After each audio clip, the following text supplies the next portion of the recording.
Hello friends, good morning. আজকে আবার আরেকটি নতুন ব্লগ নিয়ে চলে এসেছি। এই যে এখনও আমি দিদির বাড়িতে আছি। আপনাদের তো বলেছিলাম যে আমি দিদির বাড়িতে ঘুরতে এসেছি। তো সেখানেই সকালবেলা সকাল সকাল স্নান করে এই যে রাস্তায় দেখুন কত বড় একটা মোরগ। তো যাই হোক, আপনারা কেমন আছেন? আমি তো ভালোই আছি, ভালোই কাটছে এখানে বেশ আনন্দে। সকালবেলা স্নান টান সেরে এই যে তাল চালতে বসে পড়লাম। এর আগের দিন তো তালের বড়া দেখিয়েছিলাম আপনাদের। আজকে তালের রস খাওয়া হবে। আপনারা কে কে খেয়েছেন জানি না। তালের ক্ষীর বলে অনেকে, তালের রস বলে। তালের রসের সাথে আরও অনেক কিছু দিয়ে, দুধ, সুজি, অনেক রকম সামগ্রী দিয়ে তালের রস জাল করা কি তালের রস বলে। তো অনেকগুলো তাল ভেজানো হয়েছিল। দিদি এদিকে রান্না করছে আর আমি এদিকে তালগুলো চালছি, মানে রসগুলো বের করে নিচ্ছি আর কি। তালগুলো রস করা হয়ে গেলে পরে এই যে দুধ, মা এদিকে দুধটা ঢেলে নিচ্ছে কড়াইয়ে। দুধটা জাল দিয়ে নিতে হবে, তার সাথে পরে তালের রসটা মেশাতে হবে। তো যাই হোক, সেই পদ্ধতি আর বললাম না, ওটা আপনারা নিশ্চয়ই জানেন। এদিকে যে রান্না হচ্ছে ডিমের ঝোল, সকালবেলার খাবার। সকালবেলায় ডিমের ঝোল আর ভাত খেয়ে একটু ঘুরতে বেরোবো।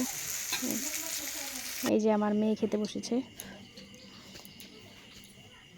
ডিম দিয়ে ভাত খাচ্ছে। ওইদিকে জামাইবাবু বসেছে।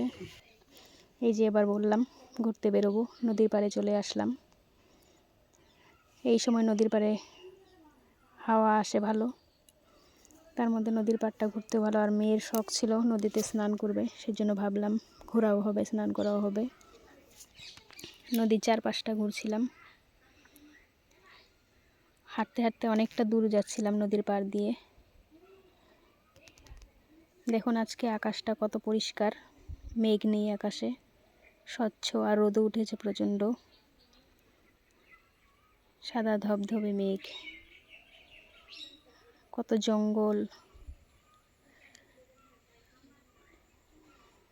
নদীর পাড়টা এমনিতে পরিষ্কার, যাওয়া যায়, মানে সেরকম জঙ্গল না যে ঢোকা যাবে না, বড় ধরনের কোনো জঙ্গল না। এখানে সবসময় লোকের সমাগম আছে, মানে আসা যাওয়া হয়, গরু ছাগল এটা ওটা নিয়ে আসে। তারপরে এই যে মেয়ে নদীতে স্নান করবে বায়না করছিল, নদীতে স্নান করলো। স্নান করে বাড়িতে চলে আসলাম। এখন এদিকে চিকেন রান্না করা হচ্ছে। সেদিন তো এর আগে বলেছিলাম যে মাটন দিয়ে খেয়েছি। তো আমার মেয়ের যেহেতু চিকেনটা বেশি পছন্দ, তাই চিকেন আজকে হচ্ছে, চিকেন রান্না হবে। এরপর খাওয়া দাওয়া করে আবার আরেকটা জায়গায় ঘুরতে যাব, আপনারা দেখতে পারবেন। এখানে আসার পর থেকে শুধু ঘোরা আর ঘোরা, ঘোরাফেরাই চলছে। এই যে এটা দেখুন, এটা আরেকটা সবজি হবে। রান্না বান্না খাওয়া দাওয়ার সব কিছু কমপ্লিট করে নিচ্ছি।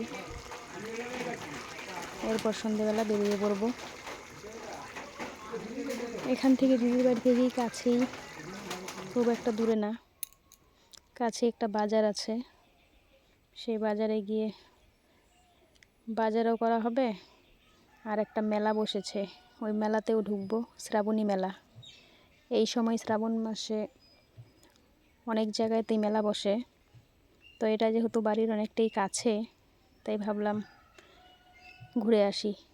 যদিও ছোট মেলা, সেরকম বড় না, কিন্তু তবুও মেলাতে গেলে ভালোই লাগে, কার আবার খারাপ লাগে, সবারই ভালোই লাগে। এই যে দেখুন গ্রামের বাজার, জামাইবাবু বাজার করছিল আর আমি দাঁড়িয়ে দাঁড়িয়ে দেখছিলাম কোন জিনিসের কেমন দাম।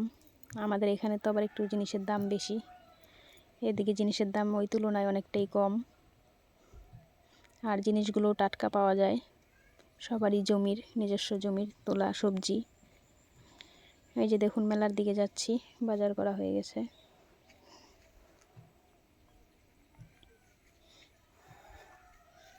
গ্রামের মেলা তো, তাই দেখুন একটু অন্ধকার অন্ধকার টাইপ, আর ছেলেবেলেই একটু বেশি থাকে, মহিলা জনসংখ্যা কম।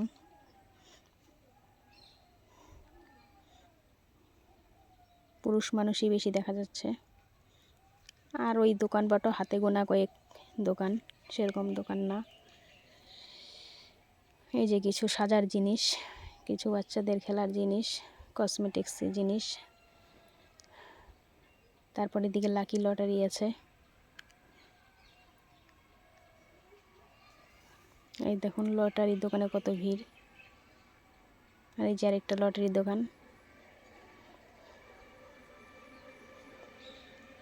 খুবই ছোট মেলা, সেজন্য ঘুরতে খুব একটা সময় লাগে না, 1-2 বার পাক দিলেই হয়ে যায়। এখন ঠিক সন্ধেবেলা তো, তাই বেশি লোকজন হয়নি, হয়তো আর একটু রাত হলে পরে একটু লোকজন হবে।